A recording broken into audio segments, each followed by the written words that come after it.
Bonjour à tous et à toutes, j'espère que vous allez tous bien et que tout se passe bien. Et aujourd'hui on se retrouve pour une nouvelle double critique. Parce qu'aujourd'hui j'avais très envie de parler du nouveau film que j'ai vu, qui est un film américain, mais aussi de parler d'un autre film, un film français, mais qui est sorti il y a un moment, il y a 2-3 semaines je crois. Sauf que ce film-là, français, j'avais pas eu le temps d'en parler ou de le critiquer il y a 2 semaines. Parce que j'avais d'autres vidéos à monter et à faire et parce que j'ai pas eu le temps de faire celle-ci. Et aussi en même temps, comme ce film, comme il a pas eu beaucoup de succès, il est déjà en train d'être retiré de beaucoup de grands cinémas. Donc vous n'avez peut-être pas la chance de le voir, mais comme c'est un film que j'avais bien aimé et dont j'avais envie de parler, j'avais quand même envie d'en parler dans cette vidéo. Donc c'est pour ça que aujourd'hui je vais parler donc de 2 films en un. Et je vais tout de suite commencer par le premier film, donc, qui est ce film français, à savoir L'Astronaute. Il est de combien le taux d'échec? 32%. Faudra pas non plus des années à ma boîte pour découvrir toutes les pièces que je leur ai piquées. J'ai envoyé une copie du rapport au siège et j'ai prévenu la DGSI. Je suis pas venu jusqu'ici pour qu'on se fasse arrêter à 3 jours du décollage. Fais-moi confiance. Tout se passera bien. Il s'agit de votre vie. Donc L'Astronaute est un film réalisé, scénarisé et joué par Nicolas Giraud, puisque le réalisateur que je ne connaissais pas du tout, Nicolas Giraud, c'est aussi le personnage principal du film, qui s'appelle Jim Desforges. Et ce film, L'Astronaute, comme son nom l'indique, c'est pour ça que j'avais envie de le voir, c'est un film de science-fiction français. Enfin, science-fiction, va pas y avoir des gros trucs de science-fiction, mais toute l'histoire, comme vous pouvez voir dans la bonne annonce, c'est Jim Desforges, donc un homme qui va essayer de construire une fusée et d'aller dans l'espace pour faire une sortie de manière totalement amateur. Parce que tout le truc de ce personnage, c'est qu'il travaille pour l'école de l'espace, là, pour envoyer des gens dans l'espace, j'ai oublié son nom, et il a participé au concours pour aller dans l'espace, sauf qu'il a raté, il est arrivé 2e, et comme il est très frustré, il veut quand même aller dans l'espace, mais par ses propres moyens, puisqu'il ne peut pas y aller, enfin l'école ne l'envoie pas, puisqu'il a échoué au concours. Et donc tout le film c'est ça, c'est cette personne qui va au fur et à mesure s'entourer, va créer sa petite équipe, justement, donc il va y avoir un vieux astronaute français, une mathématicienne et un mec qui fait du carburant en amateur aussi ultra explosif, qui vont donc l'aider à créer sa propre fusée pour partir dans l'espace de manière amateur, et donc comme il dit dans le film, être le premier vol spatial amateur de l'histoire. C'était vraiment super cool. C'était vraiment dans tous les points. Déjà avoir un film français où justement on veut pas rester sur Terre à faire des petites comédies ou des petits drames où on veut aller dans l'espace. Là c'est cool justement, et ce qui est bien c'est que c'est vraiment respecté pendant tout le film, parce que à la fin j'avais un petit doute, je me suis dit, juste au moment où ils partent, il y a une discussion avec ses parents, avec sa mère qui le soutient et son père qui le soutient pas du tout. Donc là au dernier moment j'ai eu un petit doute, je me suis dit oh non, c'est un film français, en fait au dernier moment il va pas partir, il va rester sur Terre pour rester avec sa famille et tout. Mais je n'ai pas été déçu, voilà, pour pas trop vous spoiler, je n'ai pas été déçu. Tout dans le film est vraiment super cool, ça qui est bien c'est que c'est enfin un film français qui veut faire de la science-fiction, aller dans l'espace, faire plus, quoi. Et le film y arrive très bien avec son maigre budget, j'ai vu que le film il a à peine 4 millions d'euros, 3 millions d'euros et 950, donc 3,9 millions. Donc à peine 4 millions pour faire tout ce qu'ils font, et ça marche quand même très bien. Dans le film, le film n'est jamais chiant parce qu'il y a toujours de l'intention, parce que ce qu'ils font c'est illégal. Il y a tout autre truc aussi à la fin avec le fait que comme ils vont créer un engin volant qui va passer dans l'espace, ils doivent prévenir la sécurité aérienne et tout des autres pays pour que ils pensent pas que c'est une attaque, l'objet volant, et qu'ils lui tirent pas dessus. Donc pendant tout le film il y a un côté assez stress et tension qui marche bien, en plus du fait qu'ils doivent construire une fusée en amateur. Donc tout le film comme ça est vraiment très bien tenu, ça marche très bien. J'aime bien la dynamique de groupe qui se crée et tout, et quand on voit ça, on va dire, ça fait un peu penser à un film américain où t'as un personnage qui est seul, qui se crée son équipe et tout, pour construire une fusée, ouais c'est vrai. Mais en même temps ça marche bien, quoi, c'est bien ce côté où, justement comme ils disent, où toute l'équipe se rassemble pour créer un seul projet, pour faire un truc de plus grand qu'eux, quoi, pour participer à un gros truc, quoi, ça marche vraiment bien. Les personnages sont tous plutôt bien, le Jim Desforges qui a une bonne personnalité, qui est très froide mais qui est déterminé à faire ce qu'il veut, le vieil astronaute joué par Mathieu Kassovitz, qui est désabusé, qui va être son mentor, qui va l'aider à faire des entraînements et tout. Il y a la mathématicienne qui est un peu plus espiègle, et le mec, son ami, qui fait des carburants, qui lui est complètement un peu plus taré, quoi, parce que lui il fait vraiment des carburants un peu en amateur, ultra explosifs. ça revient souvent dans le film, on fait des blagues sur ça, c'est ah mais non quand même, tu fais des carburants explosifs fondamateurs, voilà, ils ont une équipe assez disparate, assez haute en couleur, et moi j'aime bien, quoi, ça rend très bien. Et le film aussi a une mise en scène très intéressante, pas chiante du tout, parce que pour une fois quand même dans un film français on évite toujours la vieille caméra épaule qui tremble et tout. Donc là t'as vraiment, comme quand même c'est un film sur l'espace, quand on n'allait pas faire un truc réaliste, donc là t'as vraiment des beaux plans bien posés, bien cadrés pour bien filmer les personnages, ou la fusée, le réacteur et tout. Tu vas avoir aussi des travelling et tout. C'est pas paraître incroyable aussi, mais c'est très rare. Dans le cinéma français, on veut toujours que tout soit réaliste et on filme tout à la caméra épaule pour que ce soit plus facile.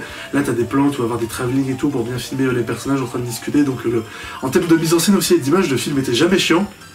Et c'est vrai qu'en termes d'image, c'est très marquant, notamment toute la fin, où ils préparent la fusée. Justement, ils ont un camion avec une grue pour faire lever la fusée sur le pas de tir. Et ça rend vraiment très bien l'image, ils l'ont bien filmé et ils ont pu faire ça, quoi, quand même. C'est pour un petit budget comme ça, ils ont pu construire une fausse fusée en métal, une grande fusée quand même, hein, elle doit faire 6 ou 8 mètres dans le film, ils l'ont dit, donc ils ont pu construire ça quand même pour le film avec un petit budget de 4 millions d'euros, la mettre debout sur un faux pas de tir et tout, donc c'est quand même, pour un film français c'est assez impressionnant, ça rend très bien. Et pareil aussi avec tout le réacteur qu'ils ont construit, ils ont dû amener quand même ils ont dû construire ou amener un vrai gros réacteur de fusée dans un garage et tout pour que ça rentre bien, parce que quand même quand tu fais un film sur l'espace, faut quand même faut quand même montrer des gros trucs, et justement le film les montre et j'ai trouvé que ça rendait très bien. Pareil aussi en termes d'image, bon, petit spoil léger, hein, mais bon c'est très léger, mais bon, après comme je vous l'avais dit, j'avais un doute à la fin sur le fait qu'il aille ou pas dans l'espace. Et au final, si la fusée décolle et il va dans l'espace, et t'as toute une scène où le personnage, justement, il fait une sortie extravéhiculaire et il se retrouve dans l'espace. Et les scènes dans l'espace sont magnifiques, incroyables. Hein, je sais pas du tout comment, pour 4 millions d'euros, ils ont filmé ça, ils ont réussi à faire ça, quoi. Ils ont fait ça avec des effets spéciaux et des câbles, sans doute, mais ça rend vraiment très très bien dans le film, quoi. Et en plus, on pourrait penser qu'il va sortir genre 2 minutes, puis après il va re-rentrer, ou il sort 2 minutes et le film est fini. Mais non, c'est vraiment, il sort genre 5-6 minutes dans l'espace, quoi. Et tu le vois vraiment, l'acteur qui est dans l'espace avec la Terre et tout, avec des effets spéciaux pendant vraiment 6 minutes, c'est dans longtemps, et tu fais, mais waouh, sérieux, quoi. C'est enfin un film qui a vraiment les couilles et l'ambition d'aller un peu plus loin, quoi. Et les plans dans l'espace, ça rend vraiment très bien, quoi. Ça commence bien avec le personnage qui sort dans son module, qui est tout en silence, puis après t'as la musique qui arrive un petit peu, et j'ai vraiment beaucoup aimé ces scènes dans l'espace, ça rendait vraiment très bien, les effets spéciaux rendaient vraiment très bien, quoi. Et tu te dis quand même, il a fait tout ça pour 4 millions, quoi. Mais bon, n'empêche, étant donné que 95% du film c'est sur la Terre, ça se déroule dans une ferme et tout, et dans des couloirs, mais du coup ils ont bu, parce que ça a pas dû coûter, et dans une piscine aussi, ça a pas dû coûter très cher pour le faire, donc du coup ils ont pu mettre l'essentiel du budget sur les scènes dans les effets spéciaux. Mais les scènes dans les effets spéciaux marchent très bien, on y croit vraiment, quoi, pour un film français. C'est vraiment, j'ai été bluffé, ça marchait très bien. Et je parlais de la musique à ce moment-là, et justement, ce qui est bien aussi, c'est que dans ce film, la musique est marquante, quoi. Pour une fois, dans un film français où il y a de la musique, quoi, parce que la plupart du temps, dans les films français, comme payer un compositeur pour faire de la musique, ça coûte un peu cher et ça prend du temps. La plupart du temps, les films français ou les comédies font pas de musique, ou alors ils mettent une musique ultra facile à faire, ou alors ils remettent juste 2 ou 3 vieilles chansons françaises pour faire la BO du film, et après, tout le reste du film, c'est dans le silence, avec 2-3 chansons. Là pour le coup dans ce film t'as vraiment une BO, donc une bande originale, t'as vraiment une musique originale pendant tout le film, quoi, et c'est vraiment une musique marquante, quoi. Et tu te dis tant mieux quand même, tu fais un film dans l'espace, tu vas pas mettre dessus des chansons des années 80 ou une vieille musique au violon et tout. Non, là t'as vraiment une musique de type espace, quoi, une musique type interstellar avec du synthé et tout. Il y a vraiment des bonnes sonorités, des bonnes mélodies qui ressortent de cette musique, et c'est vrai que la musique ça aide aussi à construire cette ambiance très spatiale et très spéciale. C'est vrai que la musique elle rend vraiment bien, j'ai beaucoup aimé la musique, elle te fait vraiment rentrer dans l'atmosphère. L'atmosphère, c'est... Bon, non, j'arrête la blague. C'est vraiment rentrer dans l'atmosphère très... justement espace et tout, rêveuse du film, et je l'ai beaucoup aimé pour le coup cette musique. Pour une fois c'est une musique qui marque et tout, et dont tu te souviens, et je trouvais que ça marchait très bien, quoi. Donc dans l'ensemble, j'ai vraiment passé un bon moment devant l'astronaute, ça rendait vraiment très bien, c'était super cool. C'est pas souvent que je dis ça pour le cinéma français, mais là pour le coup, un film français, on va partir dans l'espace, là pour le coup c'est très cool, ça rendait vraiment très bien, j'ai bien aimé, et je vous le recommande chaudement, quoi. Même si le film passe plus dans beaucoup de salles, si vous le trouvez dans une petite salle, même à 20h, c'est quand même, allez le voir, quoi. Ça vous fera voir, vous verrez quand même un film français qui veut faire quand même un peu plus que filmer la Terre, quoi, parce que là justement, on va dans l'espace. Même si c'est que 6 minutes à la fin, c'est au moins tout le film aurait été intéressant et aurait bien marché, donc je vois quand même chaudement.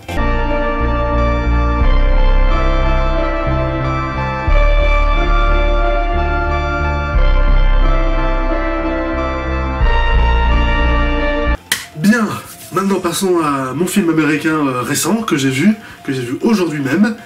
Et aujourd'hui, je vais donc parler de Scream 6. Ok, finissons-en.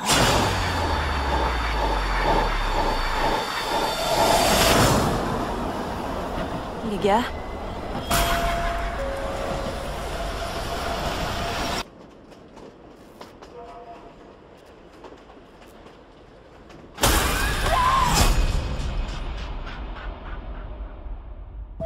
voilà, là au moins pour le coup ils ont été intelligents, ils ont bien appelé ce film Scream 6. Pas comme le Scream 5 sorti de l'année dernière, qui s'appelait pas Scream 5 et qui s'appelait pas non plus Scream 2022, ou non, qui s'appelait juste Scream tout court comme le premier film, ce qui était très chiant ça. Là pour le coup celui-là il s'appelle vraiment Scream 6, ils ont vraiment bien poussé le truc, ils ont vraiment bien accentué le truc, et conclusion, bah c'était vraiment très cool, c'était très kiffant, moi j'ai beaucoup aimé ce système Scream, j'avais déjà beaucoup aimé le Scream 5 dont j'avais fait la critique l'année dernière, vous pouvez voir ma critique, elle est toujours là si ça vous intéresse, et ce système Scream donc, qui reprend le casting, tout le casting du premier film, enfin le casting des acteurs qui ont survécu, donc les 4 qui sont restés en vie, bah, ils reviennent dans ce film là pour faire un nouveau film Scream, pour encore une fois parler du cinéma et parler d'être méta, et encore une fois bah, j'ai trouvé ça vraiment très cool, c'était déjà en termes d'horreur. Enfin, c'est plutôt un Scream, c'est un slasher, donc on inscrit ça dans la catégorie des films d'horreur et thriller. Mais en vrai, justement, les films slasher ce seraient plutôt des gros films d'action et de tension, avec un côté sanglot horrifique, mais pas vraiment un côté film d'horreur, quoi. Parce qu'il y a dans tout le film une ambiance de tension, quoi, tendue, avec le côté que, bah, où justement c'est les tueurs qui reviennent, donc du coup forcément ça marque les personnages parce que ils ont été touchés par ça, donc ça les traumatise, et donc du coup pendant tout le film, comme je suis sur le côté aussi où à chaque film on essaye de deviner qui est le tueur, bah il y a toujours ce côté très tendu justement, mais justement t'as une atmosphère très tendue dans le film, mais pas vraiment horrifique, quoi, pas comme par exemple dans les Freddy par exemple, où t'as vraiment un peu plus une atmosphère très horrifique, très étrange et tout, très paranormal. Là c'est pas plus qu'une atmosphère tendue, donc je verrais beaucoup plus les films Scream comme des films d'action, enfin de tension, avec un côté sanglant, quoi. Pas vraiment horrifique, puisqu'il y a un peu des jumpscares, mais je verrais plutôt un film comme ça. Et je parle de ça parce que, encore une fois, comme dans le 5ème, ça marche toujours très bien. Les scènes d'action, de tension, d'horreur, bah, elles sont toujours très bien gérées, ça marche toujours très bien. Ils abusent pas des screamers, justement, et pour arriver à créer de la tension, justement, avec le Ghostface, justement, qui se cache dans des endroits où, justement, où tu te demandes d'où est-ce qu'il va venir, d'où est-ce qu'il va sauter, qu'est-ce qui va se passer et tout. C'est le côté vraiment, bah, pour ce côté horrifique, tension-là, ça marche toujours très bien dans le film. C'est toujours très bien mené, c'est jamais chiant, ça marche toujours très bien. Et moi, pour le coup, pour ce côté-là, j'ai vraiment passé une très bonne séance, c'était très divertissant, ça marchait très bien, j'ai vraiment bien aimé. Après, il y a aussi tout le truc aussi, bon, pour parler des personnages, il y a aussi tout le truc aussi de Neve Campbell, donc qui joue le rôle de Sidney, qui n'est pas revenu pour ce film, hein, puisque quand même elle a joué dans les 5 films Scream depuis 25 ans, donc ça fait une des femmes, enfin des actrices qui a une des plus grandes sagas de l'histoire du cinéma, hein, puisque bah elle a joué dans les 5 films Scream, donc c'est comme c'est autant que l'actrice qui a joué dans Underworld, même si je crois qu'elle n'a pas joué dans les 5, et c'est plus que Sigourney Weaver qui a joué dans les comment ça s'appelle, dans les films Alien. Mais c'est pas autant, ça égale pas le record de Mila Jovovich qui a fait les 6 films Resident Evil. Celle pour le coup qui aura cette palme, bah, c'est l'actrice Courtney Cox qui joue le rôle de Gail, qui elle pour le coup, bah, vu qu'elle est dans ce film, a joué dans les 6 Scream et donc a pas vraiment égalé le record de Mila Jovovich, puisque Mila Jovovich c'était le personnage principal, alors que là Gail c'est un personnage secondaire.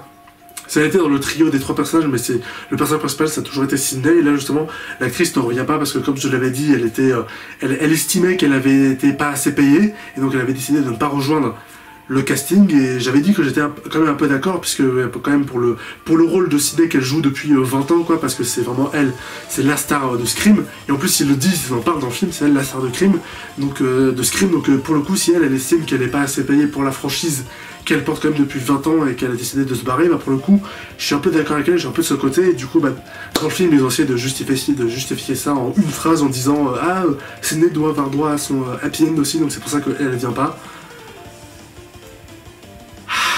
Ouais, voilà quoi, ça fait un peu bizarre du coup d'avoir un film Scream sans elle.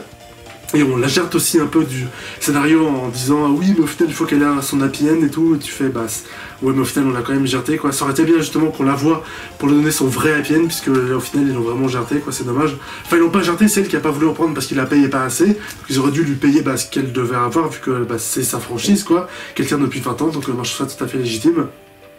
Et c'est quand même assez dommage ce coup là. Mais après, justement les nouveaux personnages qu'on a, donc le quatuor du premier film qui revient, honnêtement, je les aime beaucoup, quoi. J'aime beaucoup les nouveaux acteurs qu'ils ont pris, et j'aime beaucoup leurs personnages. Ils ont tous des personnalités très différentes et très marquées, très haut en couleur. Ça marche assez bien, et ils ont tous une très bonne alchimie, ils s'entendent bien, autant dans les moments de joie, justement, où ils rigolent tous ensemble, que dans les moments de peur et de tension, où ils sont tous ensemble. Donc j'aime bien, honnêtement, ces nouveaux personnages, ce nouveau casting, qui sont vraiment très cool. Et j'aime bien aussi tout le travail qu'ils ont fait avec le personnage principal de Samantha Carpenter, justement. Carpenter, oui, on reprend l'hommage au film d'horreur. Et il y avait un personnage dans le film, le premier qui se fait tuer, il s'appelle Jason. Donc voilà, si vous savez pas, Jason c'est le nom du tueur dans les Vendredi 13, celui qui porte un masque de hockey. Et donc j'aime bien tout le truc qu'ils ont fait avec justement Samantha Carpenter, qui est la fille de Billy Loomis, donc le tout premier tueur de Scream. Donc il y a tout ce côté héritage aussi, ne pas reproduire les erreurs du passé, l'aspect héritage familial et tout. Donc pour une legacy quest ça marche bien, donc j'aime bien tout ce qu'ils ont fait avec ce personnage là, comme ils l'ont travaillé, c'était cool. Et j'aime bien aussi tous les nouveaux personnages qu'ils ont amenés, ça c'était vraiment très bien, je les aime bien. Et honnêtement je serais pas du tout contre pour avoir un nouveau Scream, ce qui serait prévu honnêtement, puisque vu qu'ils le disent justement dans le film, c'est ce dont je parlais, c'est que maintenant, comme j'avais dit dans ma dernière critique, enfin de Scream, j'avais dit que le Scream 5 il était bêta justement, et donc il parlait des trucs, des legacy sequels justement, donc ce qui s'appelle maintenant, donc les suites de films de sa vie fait il y a 40 ans, c'est ce dont parlait ce film du Scream l'année dernière justement. Et donc moi quand j'avais vu ça je me disais ah oui c'est vrai que c'était bien, c'était assez intelligent, je me demandais de quoi ils allaient parler, mais au final c'était assez évident. Et donc au final ils ont parlé de ça dans l'épisode d'avant et je trouvais que ça marchait bien, c'est pour parler du cinéma actuel. Mais du coup je me disais maintenant qu'ils ont parlé vraiment du truc actuel, de quoi est-ce qu'ils vont parler dans la suite quoi, dans le Scream 6. Et au final ils ont trouvé quoi, au final c'était assez simple, ils vont parler dans ce sixième Scream pardon, ils parlent des franchises quoi. C'est ça tout le truc méta de ce film, c'est que ce sixième Scream il se déroule dans une franchise, parce que c'est le truc du moment, c'est les grosses franchises, avec Marvel et DC et tout, où on va faire des suites ou des spin-offs du moindre petit truc, de la moindre petite série ou film qui a un petit succès, on essaye d'en faire une suite ou un préquel ou un spin-off pour capitaliser sur ce que les gens connaissent pour faire de l'argent, ou on va faire des suites ou des spin-offs à des vieux films sortis il y a 40 ans. Donc c'est ça le truc des franchises maintenant, et donc c'est ça donc le sujet méta dont parle ce sixième Scream. Mais ils disent qu'ils sont dans une franchise maintenant, donc dans le Scream 6, mais tu dis pourquoi c'est seulement maintenant qu'ils sont dans une franchise? C'est à partir du cinquième Scream aussi de l'année dernière, on aurait pu dire que le cinquième Scream aussi, ils étaient déjà dans une franchise. J'ai envie de dire, à partir du 4 avec le remake, donc sorti il y a 10 ans, on aurait pu dire que c'est une franchise. Et même depuis le Scream 2, en fait, on aurait pu dire que ça commence déjà à être une franchise, puisque quand tu commences à faire des suites à un film, des remakes, puisque le Scream 4, ça a commenté les remakes. Donc dès le deuxième film, en fait, dès que le film a une suite, on aurait pu dire que c'est une franchise, mais le Scream 2 parlait des suites, et le Scream 3 parlait justement des trilogies. Mais donc du coup c'était logique qu'ils parlent que des franchises maintenant, mais en fait, dès le deuxième film, ils étaient déjà dans une franchise Scream, donc ils auraient pu en parler depuis le début, quoi, en fait. Donc c'est là où c'est un peu... Mais après, ça marche bien aussi tout le côté franchise justement qui parle dans ce film. Du coup, c'est pour ça aussi qu'ils ont fait tous les changements qu'ils ont fait dans ce film. Parce que justement, ils disent dans le film que comme c'est une franchise, faut réinventer la franchise. Donc, du coup, c'est pour ça que dans ce sixième Scream, ils sont plus du tout à Woodsboro. Et là, ils sont à New York, quoi. Donc, ils ont changé la ville, ils ont changé le casting, ils ont mis plus d'argent, ils tournent aussi dans le métro. Donc, pour réinventer la série, comme ils disent, c'est ça qu'ils font dans les franchises. Donc, c'est pour ça qu'ils ont pris toutes les décisions justement de plus faire un film dans la ville normale de Woodsboro, puisque quand même ils ont fait les 5 films Scream de Woodsboro, donc justement c'est ça aussi justement pour réinventer la franchise dans le film, mais aussi pour le marketing, c'est pour ça qu'ils sont partis dans une autre ville. Donc je trouvais quand même que ça marchait bien, c'était bien kiffant, c'était vraiment très cool. Mais après pour le côté réinventer la franchise, spoiler, parce qu'ils disent qu'ils sont dans une franchise et qu'il donc faut réinventer la franchise, il faut changer des trucs. Sauf que en fait c'est pour l'instant ce Scream 5 et ce Scream 6 reprennent un peu le même schéma narratif et la même formule que les premiers films Scream. Parce parce que, attention c'est toujours un spoiler, pour ceux qui l'auraient pas vu, dans le premier film Scream, le tueur c'était au final c'était le petit ami de l'héroïne, donc Billy Loomis, et dans le Scream 5, le tueur c'était le petit ami de Samantha qui était la fille de Billy Loomis. Et dans le Scream 2, où il y avait des nouveaux tueurs, le tueur cette fois-ci c'était la mère de Billy Loomis qui voulait se venger de sa fille, enfin de la mort de son fils. Et dans ce Scream 6, les tueurs en série, c'est la famille du petit copain de Samantha dans le premier film, donc son petit copain s'appelait Richie, et donc là c'est sa famille, donc là il n'y a pas juste la mère, là il y a le père, le frère et la sœur, qui sont tous les tueurs et qui sont tous là pour venger la mort du petit ami dans le premier film. Donc ils disent qu'ils veulent réinventer la saga avec le film Scream en faisant des nouveaux trucs, donc en faisant des nouveaux trucs, en parlant de nouveau du cinéma actuel, donc en étant de nouveaux méta. En même temps ils reprennent un peu la même formule et le même schéma que dans les premiers films Scream. Donc du coup ça réinvente la saga, mais en même temps ça refait un peu le même truc dans le fond, ça reprend un peu la même trame quoi, parce que premier film, le méchant c'est le petit copain, deuxième film, les méchants c'est la famille qui va se venger des petits copains. Donc du coup s'ils font un Scream 7, est-ce que ça va reprendre le tueur dans Scream 3, parce que dans Scream 3 le tueur c'était le réalisateur des films Scream dans les films Scream, qui avait aussi un lien avec la famille de Richie. Et en plus là dans Scream 6 on dit aussi que Richie lui aussi faisait des films sur internet et faisait ses propres petits films, donc s'ils font une suite, est-ce qu'ils vont reprendre le même truc que le 3, enfin le Scream 3. Donc vous voyez, donc là aussi c'est un peu compliqué, un peu bancal sur ce coup là quoi. Ils veulent réinventer la saga, ce qu'ils disent, ils veulent continuer à faire des films Scream tout en s'inscrivant dans la chronologie quoi, parce que celui-ci s'appelle Scream 6, mais ils refont un peu le même schéma, le même truc que dans les premiers, donc à voir, on verra comment ils feront ça s'ils font des suites, quoi. Ce qu'ils feront très probablement. Parce que ce Scream 6, du coup, il est. Enfin, le Scream 5, déjà, le précédent, il est sorti l'année dernière en 2022. Donc, du coup, ça veut dire qu'ils ont tout retourné ce 6ème film, ils l'ont produit, tourné et monté en seulement un an. Donc, du coup, c'est rapide à faire. En plus, un film de Scream, ça doit coûter entre 15 et 30 millions de dollars. Et donc c'est pas cher à faire, et ça rapporte beaucoup d'argent, hein. Même le Scream 5, il avait fait je crois genre 130 ou 140 millions de dollars de recettes, donc c'est très rentable par rapport à ce qu'ils ont produit. Donc du coup ils peuvent très bien en produire beaucoup d'autres pour que ça rapporte beaucoup, et ils peuvent très bien continuer avec Scream 7, 8, donc pourquoi pas aussi continuer une nouvelle trilogie, une nouvelle franchise comme ils disent avec ce nouveau casting. Moi je serais pas contre, hein. J'aime bien le nouveau casting, j'aime toujours autant les films Scream, donc à voir s'ils continuent encore de réinventer la franchise dans les autres films, hein. Là ils sont partis à New York et dans le métro, peut-être qu'après genre ça va être Scream mais genre sur une île déserte ou sur un bateau ou dans un avion, ou je sais pas, mais à voir ce qu'ils feront s'ils continuent, mais ils vont très probablement continuer, hein, puisque le 5ème avait beaucoup marché, le 6ème aussi il va surtout marcher, en plus ils ont quand même des personnalités connues quoi, quand même, ils ont Jenna Ortega qui est connue, donc ils vont sans doute continuer. Moi honnêtement je serais pas contre quoi, moi je dirais pas non, ce serait vraiment cool, et s'ils continuent à faire Scream 7-8, moi j'irai les voir, et j'aime toujours autant Scream, j'aime bien ce 6ème film comme j'ai aimé le 5ème. Et voilà, c'est la fin de cette critique, merci à vous de l'avoir regardé jusqu'au bout, n'hésitez pas à me dire dans les commentaires ce que vous en avez pensé, si vous avez plu, et n'hésitez pas, de ma vidéo et des films, précisez quand même à chaque fois, partagez ma vidéo sur les réseaux sociaux, et abonnez-vous pour ne pas manquer mes prochaines vidéos, salut!